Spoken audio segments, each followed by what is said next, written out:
Nous sommes en direct du New Cap Center, 15e arrondissement à Paris, pour ce très beau salon qui démarre sur les chapeaux de roue, la presse et médias au futur. Et nous sommes heureux d'accueillir Fabrice Gury de la société SDV. C'est bien ça. Bonjour. Alors, bonjour Fabrice. Quel est l'objet de votre société? Que faites-vous? Alors, SDV a cette année 40 ans. Bon anniversaire. Merci.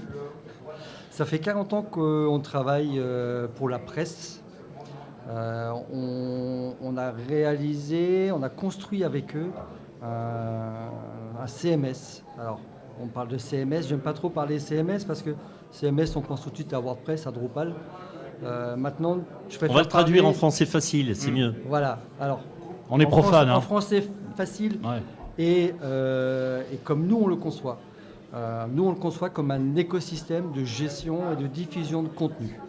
Donc, en fait, c'est plus global. Quand on parle de WordPress, on voit l'interface de WordPress, on voit un site. Nous, derrière, il y a une co-construction avec le client de l'outil. On répond aux besoins du client, on écoute le client, on répond à ses besoins. On héberge aussi la solution. C'est pour ça que je parle d'écosystème. Une implication du client. Alors de toute façon, une implication du client. On a chez nous ce qu'on appelle le club Espulse. Alors Espulse, c'est le produit de l'écosystème, c'est le nom de l'écosystème. On a un club utilisateur dans lequel on partage. Tous nos clients partagent entre eux s'ils ont besoin d'une fonctionnalité, s'ils ont des soucis sur l'utilisation de l'outil. Voilà, ils dialoguent entre eux.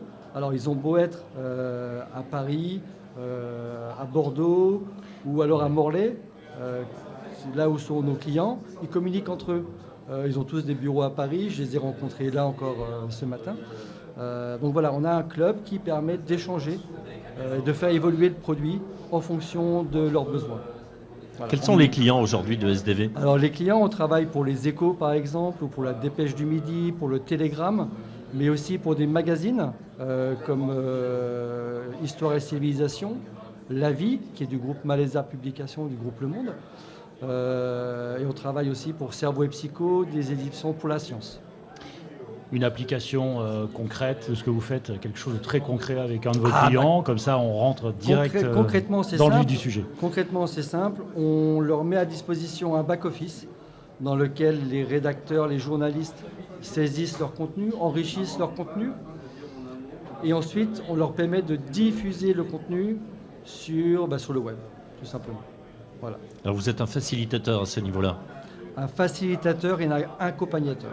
Et un accompagnateur, vous avez un rôle de conseil aussi, tout à fait. C'est important. À 40 ans d'expérience, on a un beau rôle de conseil. Les dernières innovations chez vous, alors par rapport à il y a par exemple 10 ans et aujourd'hui, c'est quoi les innovations? Alors 10 ans, il y a 10 ans, oui, bon.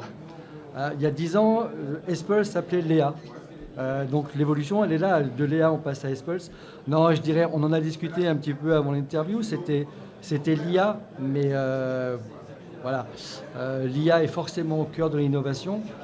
Notre produit Espulse inclut de l'IA, mais on s'arrête à la demande du client.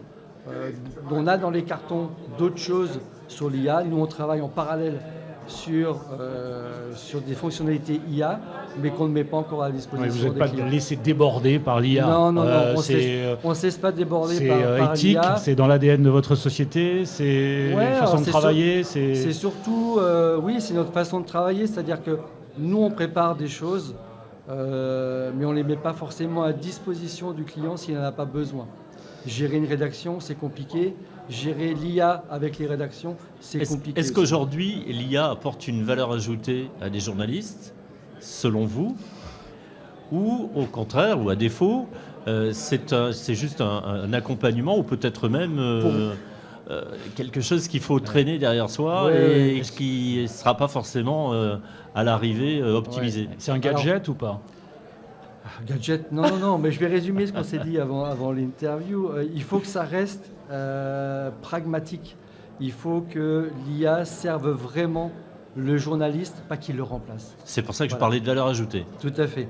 Alors la valeur ajoutée, oui, c'est l'assister sur des petites choses qui lui font gagner du temps, comme redéfinir un titre, redéfinir une accroche, rallonger un peu un texte, raccourcir un texte, faire un petit résumé ou faire une recherche sur des articles pour avoir un référentiel d'articles. Voilà.